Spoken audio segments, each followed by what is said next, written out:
Welcome to Flat Earth Debate Live. I'm your host, Nathan Oakley, and if you are new to this channel, or you've not done so already, how dare you, then be sure to subscribe, hit the bell notification icon and join button if you'd like to become a Nathan Oakley 1980 channel member and keep up to date with the Flat Earth Debate. If you would like to support the channel, there is a super chat that runs alongside each of these shows while they are live, and there's also a PayPal, Patreon, crypto thanks button in the info box below the video. Most importantly, if you'd like to join the discussion, simply mute the page you are currently watching, then click the link in the info box below this video to join the panel and express your views on the nature of Earth.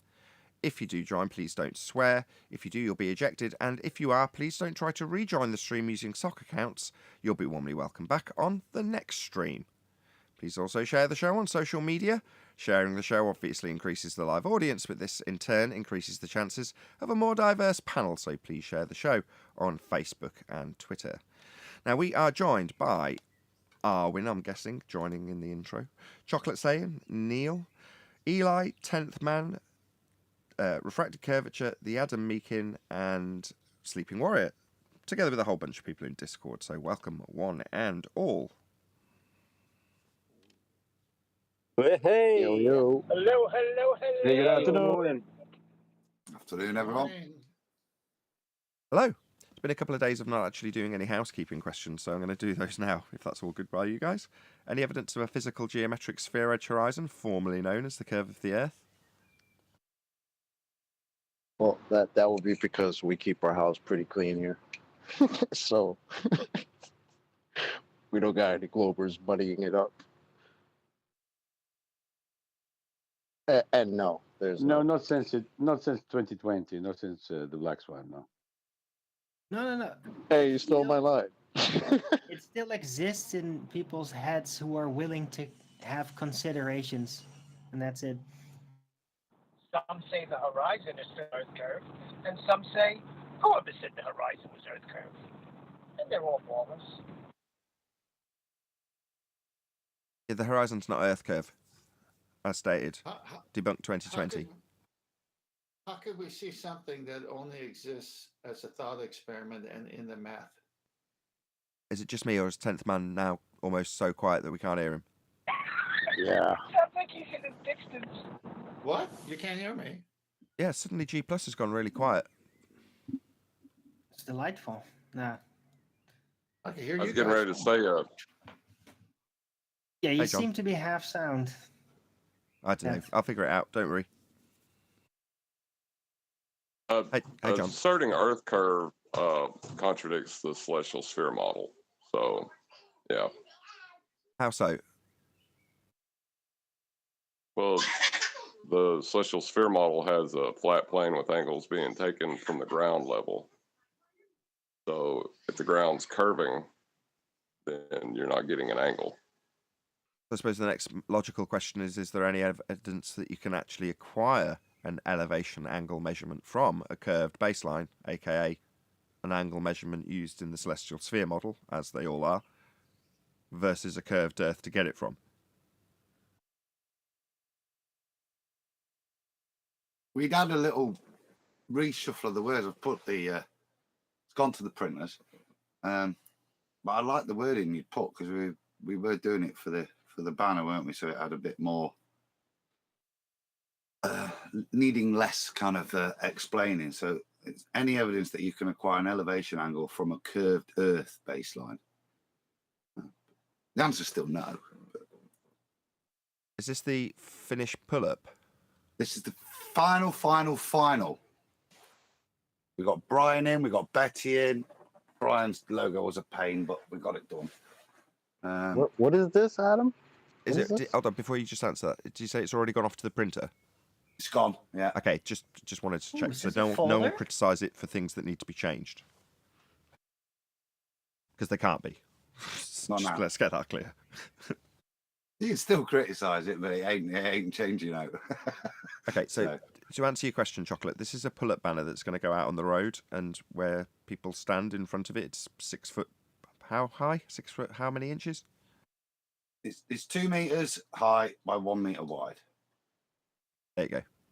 So it's a big old roll-up, pull-up banner that sticks on a pole and then stands next to people as they're walking by.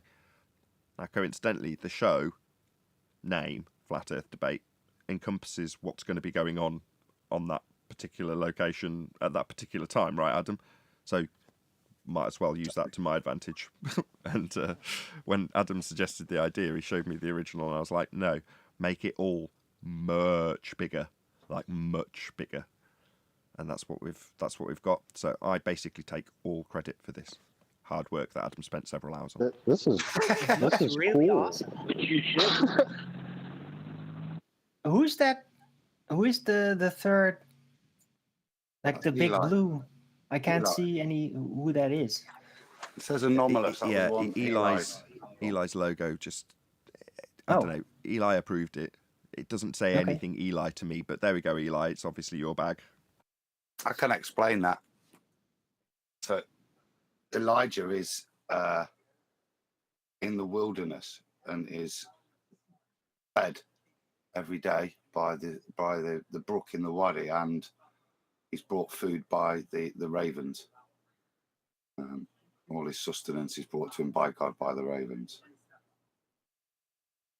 What? Yeah, if it needs explaining, need I say more? Right, which one is it? Because it's too small for me to... Oh, I can just about see it. Where's my mouse? Talking about Eli the prophet. Which one is he? Which is bottom row? Whereabouts? Next to Betty. In between Betty and Sleeping Warrior. Oh, there's a stupid thing from Google appearing. Right in the middle. It's like Yeah, Under you. the third. this one. Mic check.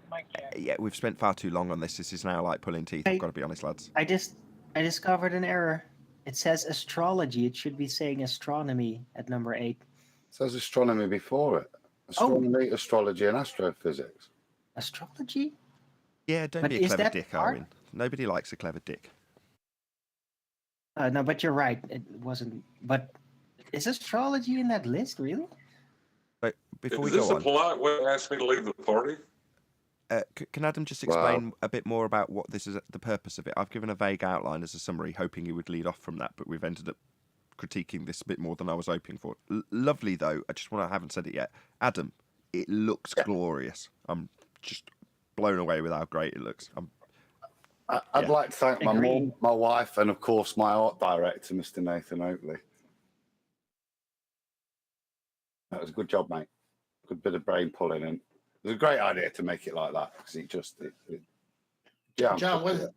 John, what did you just say? Well, I can address that. Go on, It's his then. own fault for not having a logo, and it was too literally. It's got to go off next week, and I've done it. But I'm picking it up Friday, and I've got to get it on the tour, I think, for Monday. So, bit of a rush job. But even Eli being put in, I didn't get approval, but I just thought, sod it. His logo's been done. Thank you. No worries. I don't know how Much useful love. it'll be if anybody's like, oh, you've just grabbed all of the potential publicity. It doesn't really state go to Flat Earth Debate on YouTube. And even if you did type in Flat Earth Debate into YouTube, you probably wouldn't find me. So the fact that it's not saying Nathan Oakley 1980 YouTube channel is my excuse to say, look, this isn't just aimed at promoting me. Although... Oh, I thought it was, and I've put it at the bottom. There's Nathan Oakley, and Nathan Oakley 1980, Quantum Eraser channel up next to the logo, and I've also put the Globe Terminator Ballbusters link in as well. But yeah, it's not overly... The point is it's doing encourage with the questions, just a bit of discussion. They're there to think of it. Just so happens the title of the show matches perfectly for what we're wanting to highlight. So Okay, yeah, sure. But what Adam's saying is in small print at the bottom, it suggests that you can go to the specific YouTube channels, Quantum Eraser or the Globe Terminator website or Nathan Oakley 1980. This isn't a criticism. I'm just saying that I viewed it more of the show title is conducive with what it's going to be used for. That's my hopeful segue into what it's going to be used for again. We'll see if this lands the second time. We'll see. Yeah. Yeah. So when we're on the, You know what's interesting, Nathan, is I want to say It is it's how got to have subtle been I wasn't. Go it's on. it. Oh, sorry. It's all right. Go Go ahead. Adam, you okay? No, yeah. I was gonna say it must have been around. I want to say 2017 or 2018 when I was just going through YouTube and your Nathan Oakley show popped up. I don't know if you were even around that time, but I'm just thinking because I'm trying to place where I was at living at the time that I started listening to you, and it had to have been like 2018, 2017 maybe. But it's I never even realized that like I didn't know Ball Busters was around. I don't know if it was back then, but your YouTube got me into the Discord. And honestly, I didn't even know what Discord was. I never even knew that Discord was an app that you could download and have these servers and communities. So this was what's crazy because it led me to Discord through your YouTube channel. And then I started to say, oh, this then the Discord opened up to Globe Busters and all these other, avenues that ended up taking through your YouTube. So what year did you start it? Great. What year did you say? Because there's a good chance that wouldn't be the case now. I want to say like We were definitely 2007, around before 2017. Yeah, but around 2017, if you'd have typed in, for the sake of argument, just because that's what we're talking about, flat Earth debate into YouTube search, you would have found me first. Yeah. You used to always be right up on top, and your notification was on point all the time. Like when you would start streaming, like within a minute or two, I'd like ping, like oh, he's streaming. But then later on, like I even stopped getting your notifications. It was fucking weird, to be honest. Like they really were like low key, censoring you or some way or another because we couldn't. I didn't even know that you were streaming. Sometimes it was weird. Yeah, you get used to it. It just means you have to work harder, and you can take two mindsets to it. One is that you could look at it that our counterparts who are in the same crappy corner of the internet as we are, the anti-flat earthers, get shoved to the top of the lists, and therefore anybody who's got a cursory interest in this subject will be making them money, not me. But on the other hand, I have to rejoice in the fact that the support I get, which is why I shout out the Patrons every day and try to go out of my way to shout out every single super chat, is because that is the kind of support that this subject gets me. It doesn't necessarily generate massive view numbers and ad revenue, but I'm more grateful to have the support of the people directly. That means a lot more to me personally than getting a higher ad revenue rate, a higher click-through rate. Yeah, I want those things. I'm not going to lie. I'm a YouTuber. I want to be more popular. Obviously, that's my aim. But by the same token, it really is touching when someone sends me a PayPal.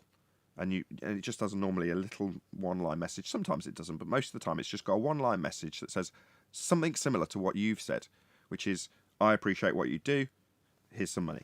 And I'm like, wow, that makes my day. I'll get goosebumps just talking about it, in fact.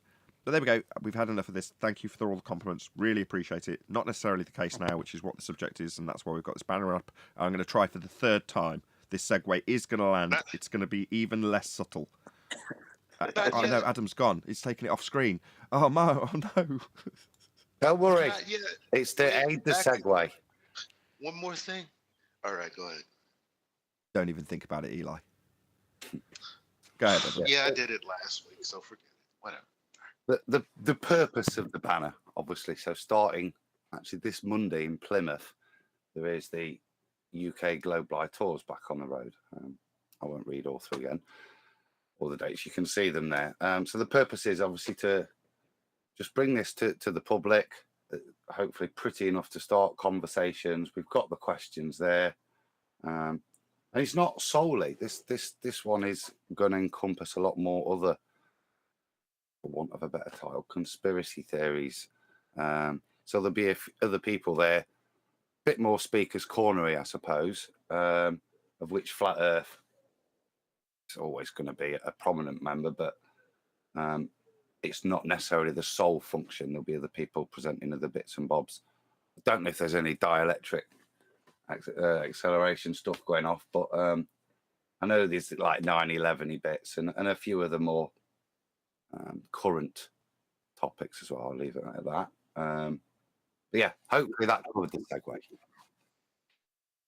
Not bad at all. Exactly. So there's another globe by tour. That was the bit I wanted people to actually be told about. I love the fact that it's got the housekeeping questions on it, because I think that's one of the main, like, the crux of this show is that I mean, I don't know. I think it's one of the those standards that we keep, even though we've been told our standards are too high, you know. But I love this. This is awesome. Well, bear in mind that the You have text, the 10 questions, is about a meter high. So although you can't really, I just shout out this super chat. Shout out to Godzilla37, who says, "I appreciate you and what you do. Goosebumps paid for Godzilla37. Thank you." Or Goosebumps paid for by Godzilla37. Thank you very much for the super chat. And indeed, I echo that sentiment. Really appreciate it. Yeah, so it's hard to get an idea of what this will look like because it's obviously on your phone or iPad or monitor. But when it's a meter high, those questions will look really sharp, really clear, because they'll be big. But like I say, you can't really do it justice when you show it like this. It looks alright, but it will look a damn sight better when it's big, right in front of you, and nice and legible. All the text is 2.5 inches, per letter. Looks good. Hey, Great. Chocolate, there was a time when people wanted to get rid of the housekeeping questions? Just Was saying. there? Globers, Chocolate, maybe. As a long-standing member and my hero, man, as the one black guy before I got here, I would like for you to roll with me, and you know where. I really appreciate it, man. I mean, as brothers, we fight the same fight. Wait a second. I'm glad Oh, Eli man, that was a recognised good your one. ethnicity there, mate. Yeah, I'm glad to. I appreciate that. Yeah. But no, I'll probably be going on this podcast, and I'm gonna be representing only why I'm here, and I'll be shouting out you guys, of course. And my reason for being here is because I realized there's only one claim that all of the other claims are tied to, and it's the spherical geometry, or whatever dimensions that they've claimed. I knew that was the I knew that was the thing I was chasing, because everything is tied to it having to have these dimensions. And so when the Black Swan came out, I was like, yeah, for sure. That settles that. It's really nothing much else to talk about. That literally right there kills the answer that I've been looking for but couldn't find. I couldn't find it because here is the obvious reality, the horizon. That's not geometric. That's the reality that none of this shit was ever real. And all of it is predicated off of that right there. That's their only so-called that's as direct evidential you're going to get when it comes to the globe. And so that's what I'll be talking about only. I don't know about what's under the earth. I don't know what's at the end of the earth. I don't know how it's powered. I don't know how it was built. All I know is that they've lied, and that's why we all started talking about flat earth. And that's what people need to recognize instead of asking us all these asinine questions. Dean has Well, a that's the- question, says via Super Chat. TikTokers get 250 live with Super Chat money. Why are you not debating on TikTok? More money. Maybe. The TikTokers you watch might get 250 live and might get lots of Super Chat money. I have zero reputation there. It is something I periodically do look into, though. So I'm not ignoring you, but I have looked into it. As yet, it's still something I'm considering. Maybe in the future there'll be Nathan Oakley 1980 TikTok or Flat Earth Debate TikTok. Who knows? But for now, people no. use your videos. I know people use my videos. That's when I've looked at it. I've seen your clips from the show on TikTok. People post it.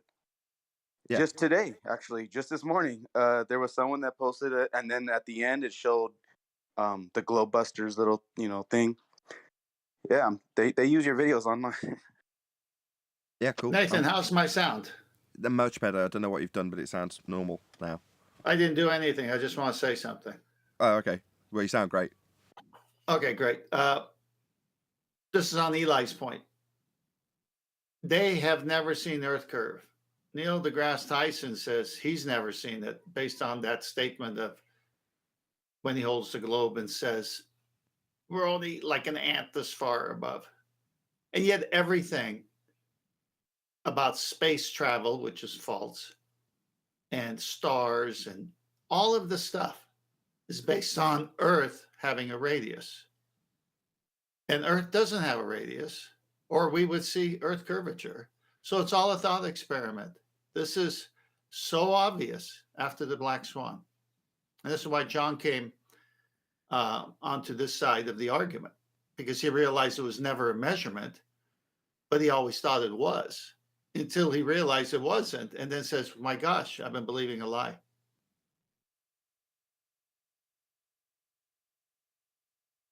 Obviously, someone shared the show today, as we were only 20 minutes in, and there's like over 100 people watching. So, very warm welcome to all of you who are currently watching live. Really appreciate all of you who've shared the show.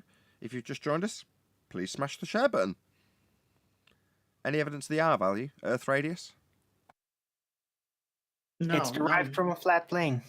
That's correct. no evidence at all. And the whole house of cards goes down because there isn't any. So in the pre-show, we were talking about, or Neil specifically brought up, that there's new claims of infallible proof of going to the moon, i.e. physically landing on a rock in a sky vacuum.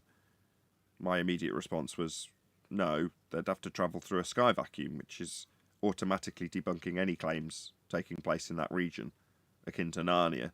The sky is not a vacuum. But is there any evidence you can have gas pressure, the stuff we're all breathing, without the necessary antecedent, aka requirement of a container for the gas we're breathing to press upon? That was another one you wanted to reword, wasn't it? And I read it again now, you've reworded it. So, number 5, any evidence of the vacuum of space, gas pressure without a container.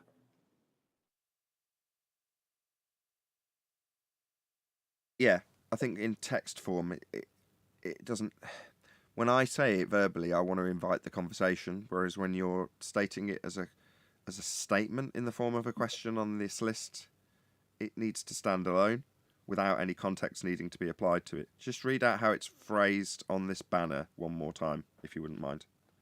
Yeah. So, any evidence of the vacuum of space, gas pressure without a container.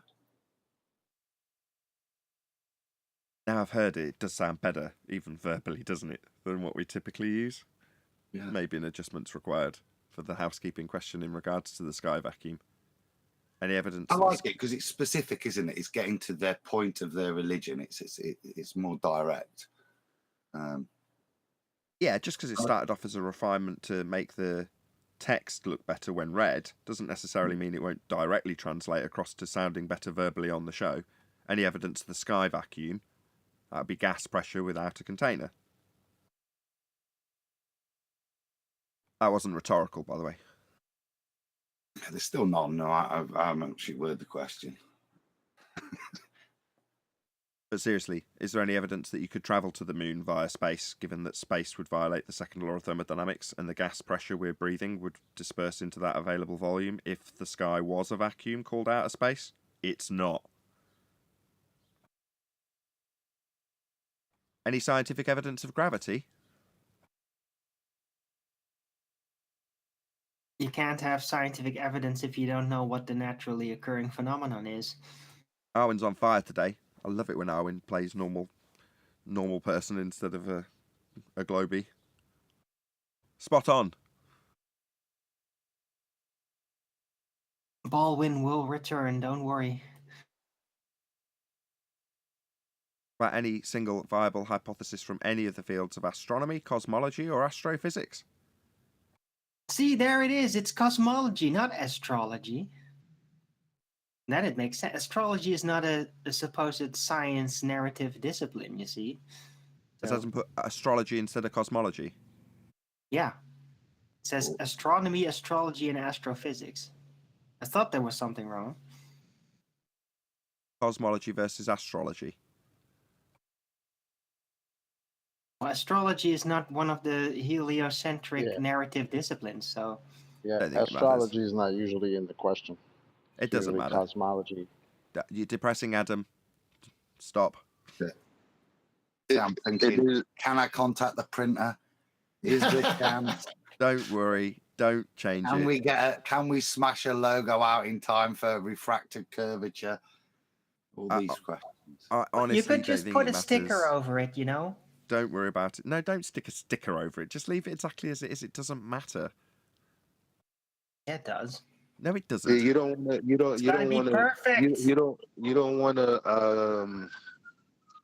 You don't want to get the hippies mad and then have them miss the message, because they'll be on board with, yeah, astronomy is bullshit, but astrology, don't you tell somebody who think they're a witch. Yeah, I'm you, qualified with any scientific hypothesis from the fields of.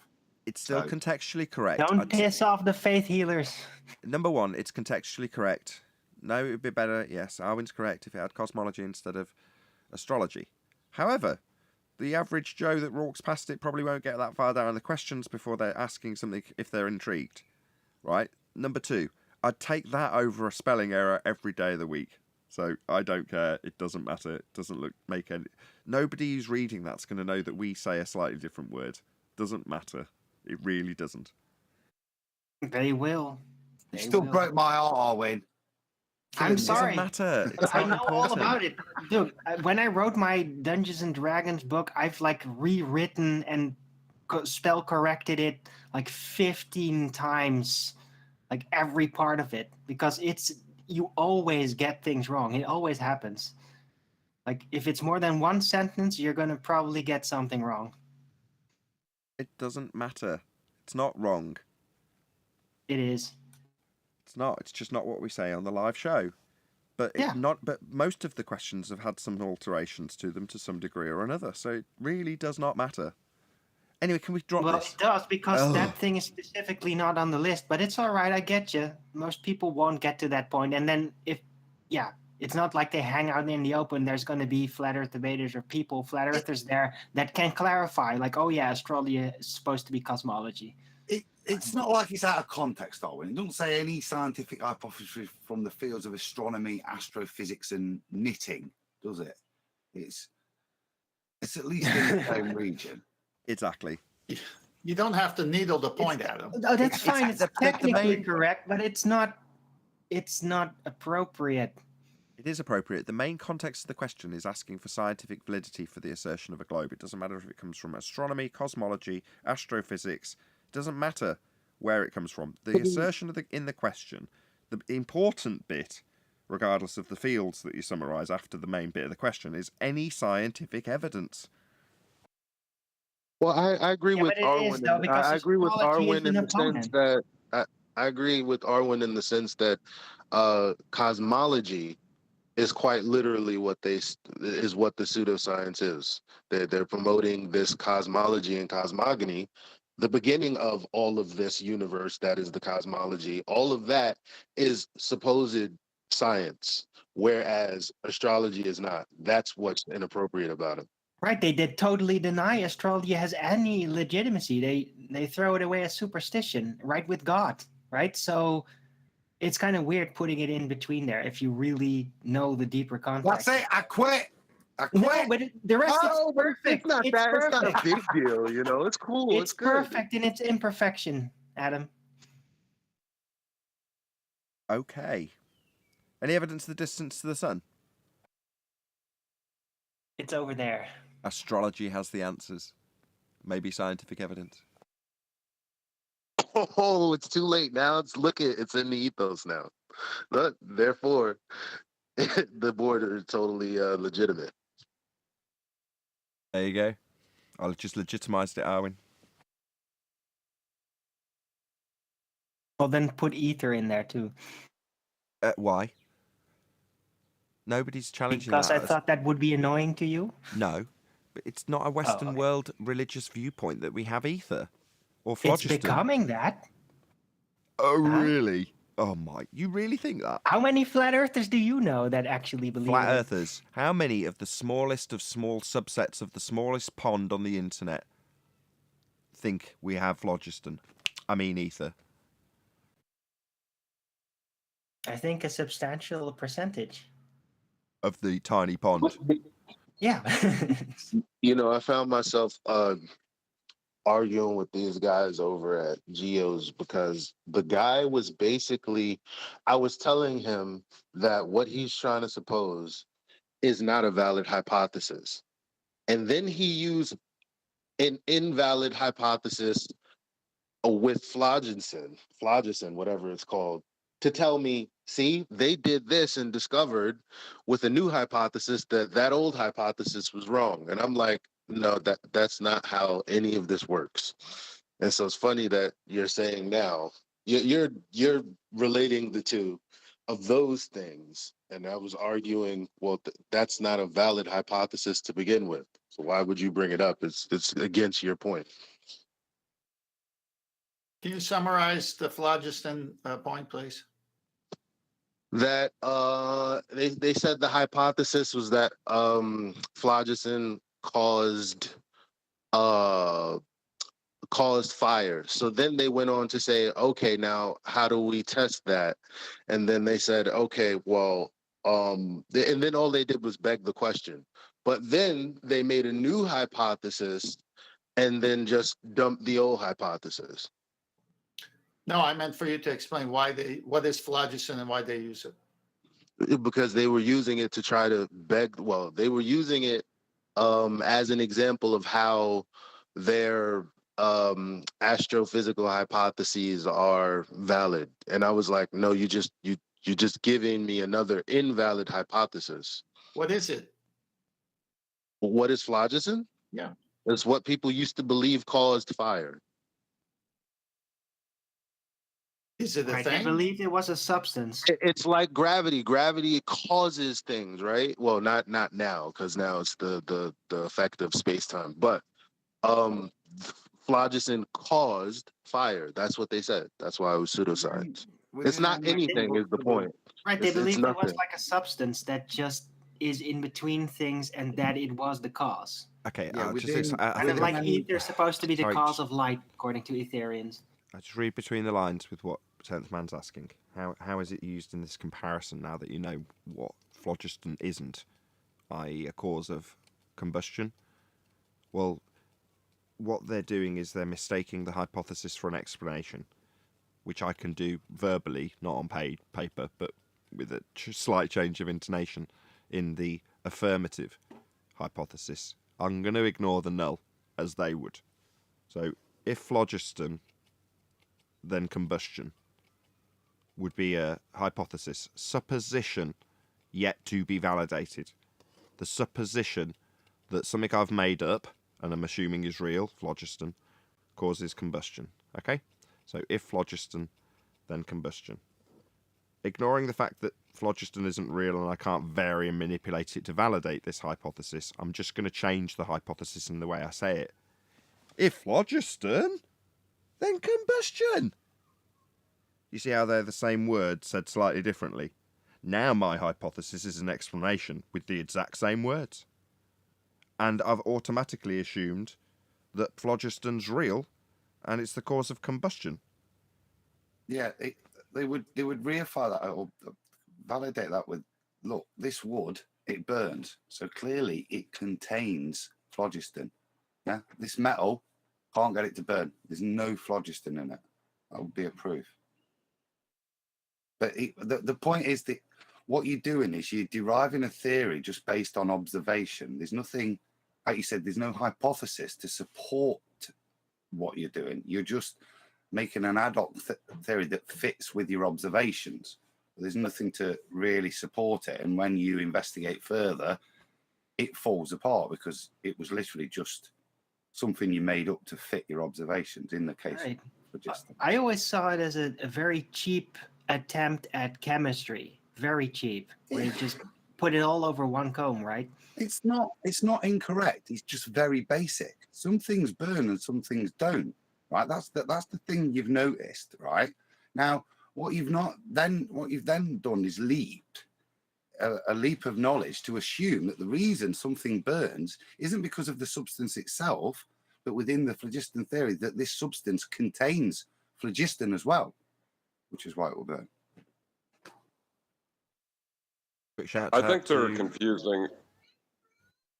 Go on, John.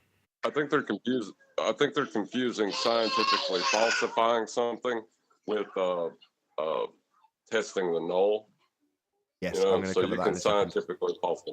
Absolutely spot on. I'm going to cover that in a second. Shout out to Rene, who says, Nathan Oakley, best globe-abortionist on our beautiful, non-rotating, flat Earth in the centre of the whole universe. I owe it all to Quantum Eraser. But thank you for the super chat. Really appreciate the support. Okay, so, yes, John just explained that they're mistaking the null by a supposition of cause yet to be validated. An alternative hypothesis with the supposition of cause yet to be validated alongside a null.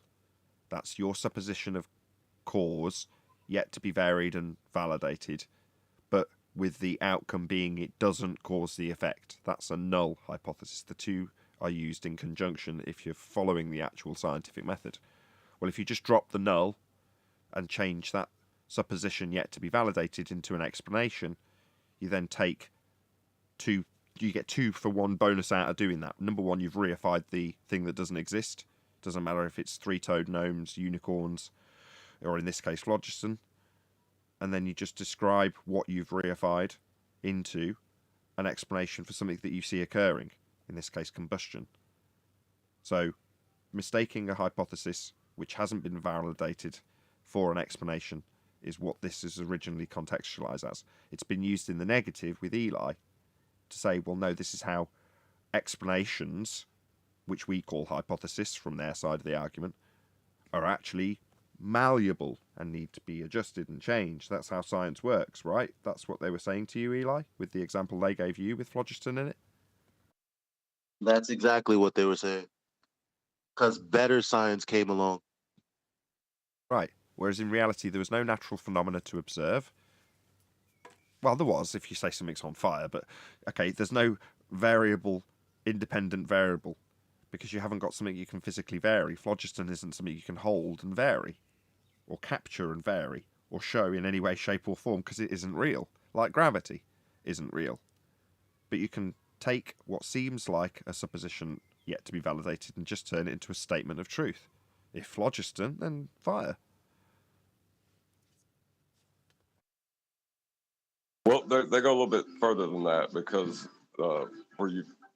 phlogiston's been scientifically invalidated by experiment.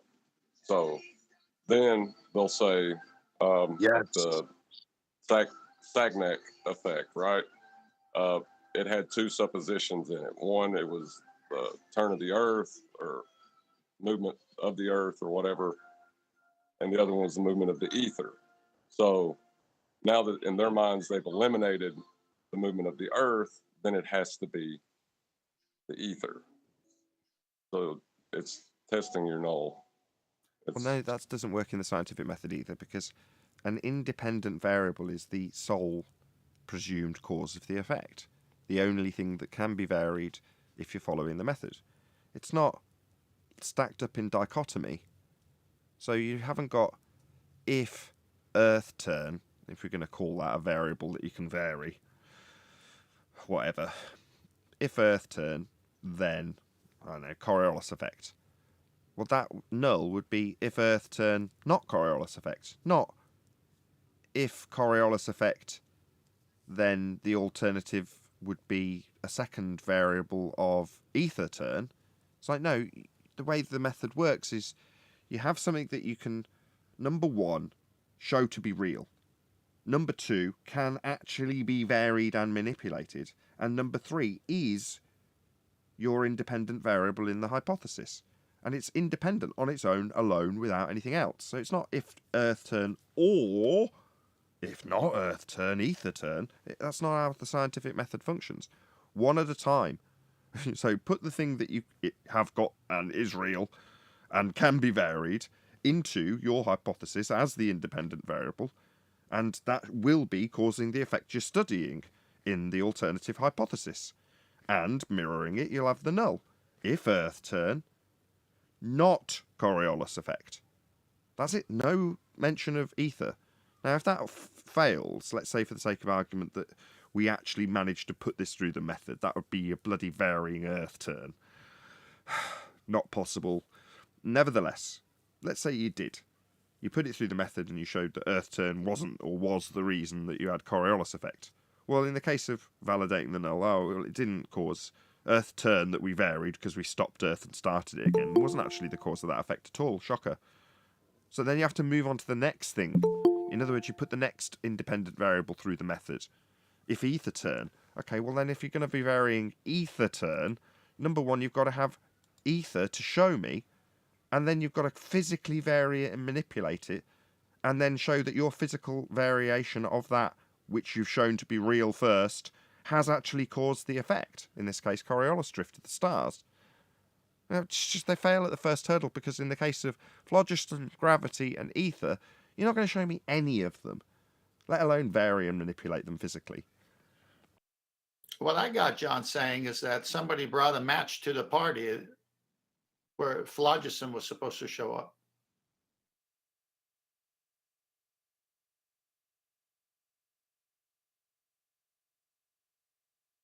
Put it through the computer. Says, no match found for humour.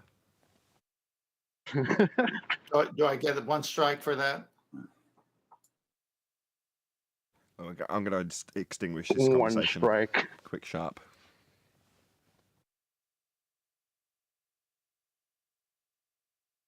Anyway, is there any evidence for I'll try.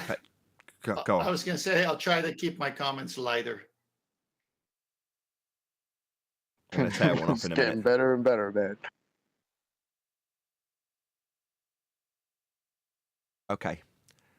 Are we done? Any evidence of a self-perpetuating molten iron core at the centre of a presupposed spherical Earth? Nope. But they have pinned it down to a specific type of architecture or lore on how cores work, and they're applying that widely on presupposed bodies outside of Earth. But there's no Maybe- actual proof for it, though. Maybe there's phlogiston down there. Well, there would have to be. Yeah, but it's a nothing. How could it be there when it's nothing? Well, there's lava. Lava burns, so phlogiston, yeah. Are we still doing this, really? Well, it's at the core of the subject. Phlogiston is not at the core of any subject, and the self-perpetuating molten iron core has no evidence to back it, as demonstrated to me so far. So Well, I'm looking for evidence of self-perpetuating molten iron cores, not phlogiston. Well, maybe it would have to be phlogiston. Maybe Oh my phlogiston God. is the thing that makes the molten iron magnetic, right? What Because molten? what else would do What that? molten? What? Show me that before you start deciding how you're going to describe why it's magnetic. Well, normal iron, when it's molten, no. it's not, No. it's not I'm not asking magnetic. how. We know that, No, right? stop. So if it is Stop. magnetic, It's Baller's back. I'm not asking how metal behaves. I'm asking about a molten iron core. I don't want you to tell me about the molten iron core we're going to assume. That's part of the question. Self-perpetuating molten iron core at the centre of a presupposed spherical Earth. Right, you've got to get around all of that. Not just talk about the core and how metal behaves and then describe metal behaviour. That's not going to of fly. course, you're right. So it is widely known that the magnetic core is magnetic. It's you don't include that necessarily, but it is the claim, right? It's just So done the what same is exact thing causing this again, hasn't he? magnetism? It's just done the exact same thing. I don't No, know it's what not else to widely do. accepted. No. If you want to compare this tiny little pond 10 minutes ago as being the entirety of the Western world in their belief in ether drift, then I'm going to say no, it's not widely believed. Because this little pond doesn't believe it. That's why I'm asking. Well, they will. Will they? Oh, what, they're going to Yeah. get shown to prove it to him, Arwin? Well, as soon as they figure out that molten iron is not able to actually cause a magnetic field, then what is? So it has to be phlogiston. According to their rhetoric, it's self-perpetuating. So Arwin's point, although valid to debunk the claim, is that molten iron cannot be producing this magnetism that they suggest it does, because it's beyond the Curie point in terms of their rhetoric, their temperatures, at the centre of their presupposed spherical Earth. So fair enough, I should have let you go initially, Arwin. My bad. Yep. That's what I do. So you agree that it would have to be phlogiston that is causing the No, I molten do not agree that it magnet. has to be phlogiston, because I don't assume there's a self-perpetuating core to be beyond a Curie point. But they want us to argue about Curie points, I suggest, because then we're still assuming that there's a molten iron core, while we argue about the cause of it, or how metal behaves in the core that we're assuming. Sod that. Yeah, okay, I get it, but you know, if the Earth was a globe and it had a core and it was molten, then it would have to be phlogiston that is causing the molten iron to be magnetic, right? Gotcha. The phlogiston produced by the unicorn turds in Narnia, if That's it was okay. real, and we assume unicorns are producing turds that produce phlogiston to then fall down, go boom boom as a gas to go into the... Yeah, of course, Arwin. Damn, that's actually really good. Yeah, hold Actually. on a sec. Hold on a sec. If you're going to let him presuppose something as silly as the Earth being a sphere, what's wrong with that? I think if you allow someone to do something as stupid as assume the Earth's a sphere, when realistically they're actually measuring their assumption of sphericity based on a flat Earth that they're measuring an angle from, so it's ludicrous, John. Right, but I mean, if you're going to give them that, why? Yeah, sure. This imaginary Earth has a molten iron core. Yeah, whatever. That's my attitude towards it right now. If your average normie said we've got a molten iron core, actually, I don't know if that's true, because that was tested in a different regard the other day at a home ed class I was with my eldest daughter, and although it didn't happen in the class, so they had Darwin on one of the boards that had obviously taken place for a different class. I was thinking, God, I hope this isn't a class on Darwin. Don't get me wrong, I'll teach my kid about Darwin, but I won't necessarily teach it in the way that it's taught in schools, which is how I assume this particular teacher was, and it did bother me. So when it comes to things like this, if somebody started postulating the idea or notion of a self-perpetuating molten iron core, I think it probably would get my goat. Well, you know as what? opposed to, sorry, I just want to add that on to the end, as opposed to what John just said, which is like, yeah, give it them whatever, yeah, whatever. No, I think it would get on my nerves. It's just, as Arwin's saying, go on, Arwin. Yeah, but you're totally right, because it's almost supposed to be getting on your nerves. If they hadn't made that silly claim that it's a molten iron core that's causing the magnetism on Earth, then you could have just let it slip by, right? But now they're making a claim that is just palpably incorrect, even within the presupposition. So it's almost meant to draw you in and fight it, right? If they hadn't made that one claim about it, then you could just like, oh yeah, sure, maybe we'll figure it out one day. But they're just making straight in your face a claim that's physically impossible. Well, it's the sort of monkey business they're up to all the time.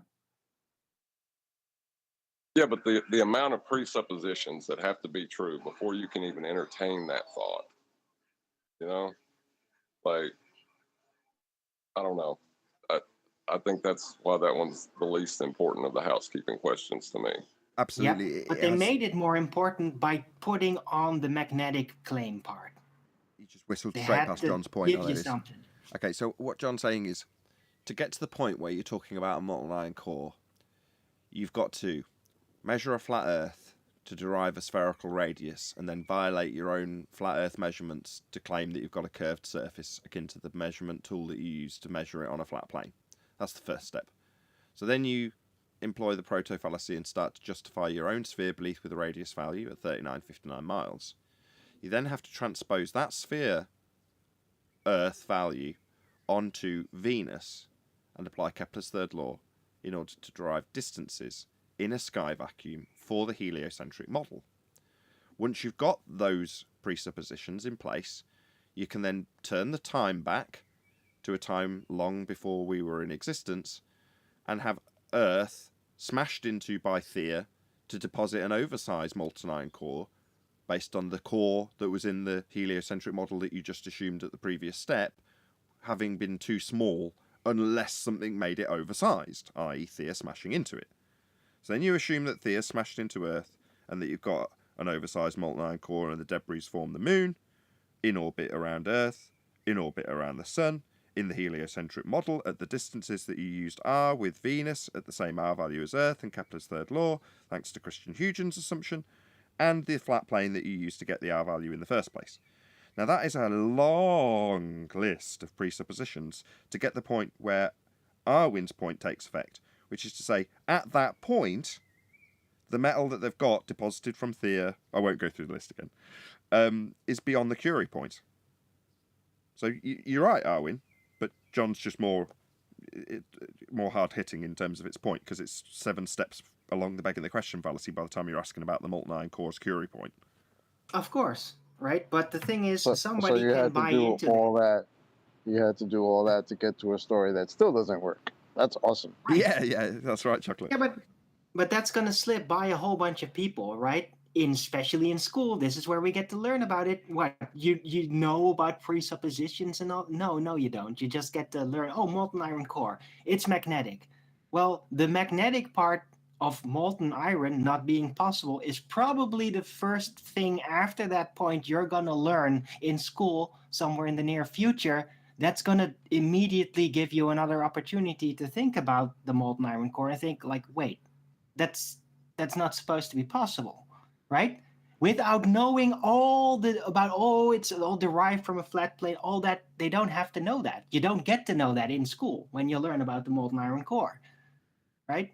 So it's almost like a built-in flaw. They had to make it wrong in order for you to naturally be able to stumble upon it again and give you the opportunity to overcome the mistake, the lie. I think it's not so much. I think it's a consequence. You know, the other day we was talking about dark matter, dark energy.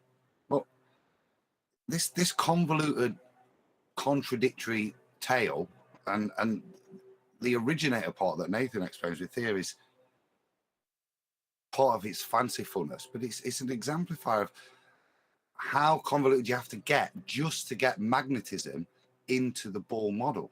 Yeah. How else do you get this flat field, that we navigate with, onto a Bohr model? You've got to have it at the center of the ball. It can't be at the north, can it? Yeah, but then it doesn't have to be molten. If it was just solid moving, one part is solid moving in relation to another part, you literally have a dynamo there, right? Remember that the molten comes as a consequence that it's at the center of great pressures. The contradictory bit and the understanding about Curie point comes after that assumption, doesn't it? That knowledge is another kick in the balls. So it's done. Oh, we've got that wrapped up. It's like, we've got an iron core. Oh, it's going to be molten because of the pressure. Yeah, that's fine. Oh, bugger the Curie point. So, see, it's a strap-on of problems, and that's why it's so convoluted, because its whole purpose is to try and get magnetism into a Bohr model, which is right. But why you can't put it into a molten model? So if they just thought or said or concluded like, okay, maybe at the center it's molten, but a lot of it isn't molten, more to the outside, and it's spinning, right? And that might cause a dynamo effect. Then problem solved within the giant pile of presuppositions, of course, right? But they didn't. They just said, no, it's molten. It causes magnetism. You figure it out. None of this makes sense because you don't even have R. Imagine living on a magical spinning water ball with a molten iron core in the middle, and you're worried about global warming. No, imagine what you just said, and you don't have proof of R. Now how I would live. Yeah, that's even worse. But Climate change of all Earth is super hazardous. I mean, you're literally going to lose your atmosphere in a matter of seconds, right? Hold on, I think John was about to describe a gaseous container that they describe. Go ahead, John. I was about to say demonstrate the greenhouse effect without a greenhouse. Can't. You're going to need a container for that. And to Arvin's point, it wouldn't take seconds because it never exists to begin with. But yeah, we wouldn't be there to figure that out.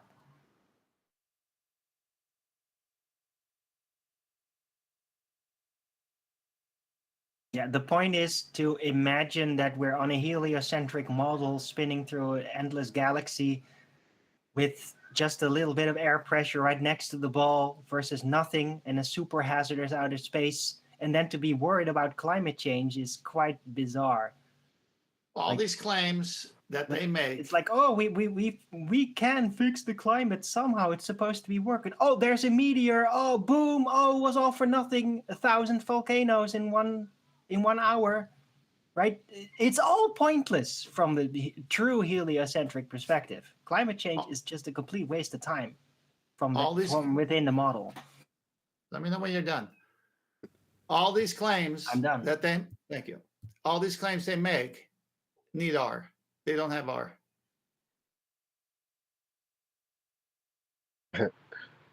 Worried about that.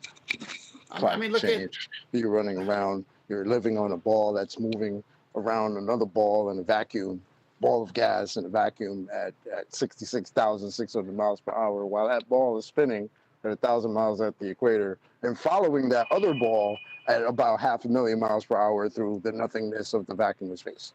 I mean, it's a great cartoon. everything you just said, Chocolate, would be appreciated and believable if you had R. So it's a pretend world that they're making because there is no R to validate any of those things you just said, but they believe all those things.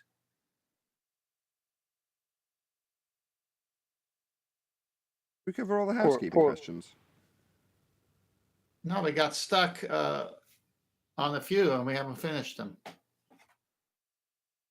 We just cover axial rotation. Is there any evidence of axial rotation of the Earth-based variety? You're going to need R for that. Conservation of stationary momentum. Right. And how does that prove axial rotation, Owen? You imagine it, but there's no physical end result. It's the art of proving without proving. Yes, exactly. Chocolate gets it. So what about proving it by proving it? Any evidence of axial rotation of the Earth-based variety? No, we don't do that expect here. to see any phenomena to indicate that, even though it's supposed to be happening, and it's still going to be assumed to be happening. You can't see it. The only axial rotation on this Earth, it was in the chat. It was if you are on Earth with a yo-yo. That has axial rotation. Well, Yeah, hello everyone. There was plenty of things that have What's up, axial Brian? rotation. Earth-based variety. Go ahead, Brian. Yeah, there was a guy. If there's a bit of background noise, just say it, and I'll go on mute. There's a guy in your comments on your video 2 days ago, Nathan, and he just said that within their current globiolis claim of there being no drift to sea because their atmosphere is rotating with their globe. He said, what about, he made an interesting point. He said, what about jet streams? Shouldn't the jet stream show a deviation if something is in a jet stream because it's not moving? The whole point of it is that it's not moving with a globe Earth.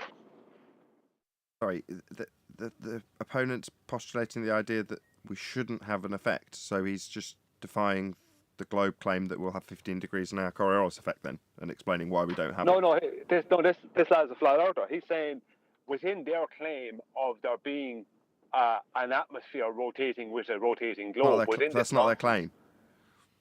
Yeah, I know that's not. Yeah, but Ted, these days it is. These days that's the mainstream claim. No, that's wrong. No, you've just been convinced because you spent so long arguing with anti-flat earthers that the globe claims no effect. No, it definitely claims Coriolis effect. 15 degrees an hour of it. I thought they had changed it from it being 15 degrees an hour of rotation to the atmosphere moving with the Earth. I thought that was an official claim these days. That can't be an effect of Coriolis drift because the illusion of Coriolis is only observed as you turn beneath things. So the globe claims something quite specific, Coriolis effect, which is only observable as you turn beneath things, and it's the illusion described as you turn beneath things. So when you start talking about how winds are going to behave or whether or not the globe rhetoric has changed to an effect that is essentially what you termed globiolis, well, no, they haven't. Yeah. They just claim Coriolis effect on the globe. It's just a lot of our opponents don't believe it either.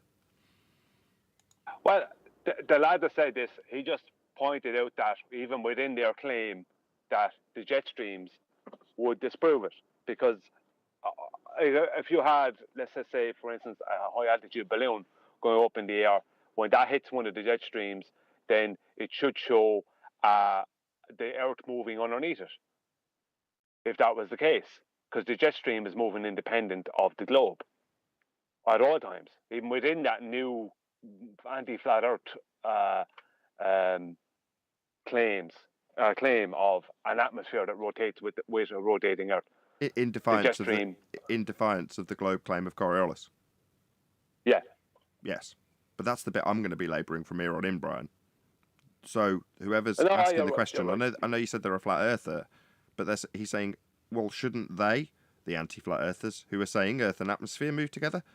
At that point, you have to say, so they don't believe in drift either, because globe claims Coriolis deflection at 15 degrees an hour, and they're telling us about Earth and atmosphere moving together. So they've got their own, on their own, or alone, away from the Western world belief in Coriolis deflection that isn't showing any deflection at 15 degrees an hour.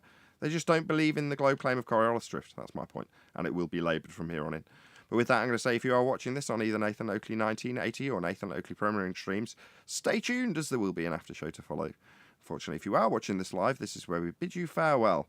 So a huge, massive, enormous thank you to all of you who smashed the super chat, liked, commented, shared, subscribed, hit the thanks and PayPal button in the info box below the video, and all that good stuff. Once again, stay tuned if you're watching on either Premiering stream. I've been Nathan Oakley, and I will see you all in the next video.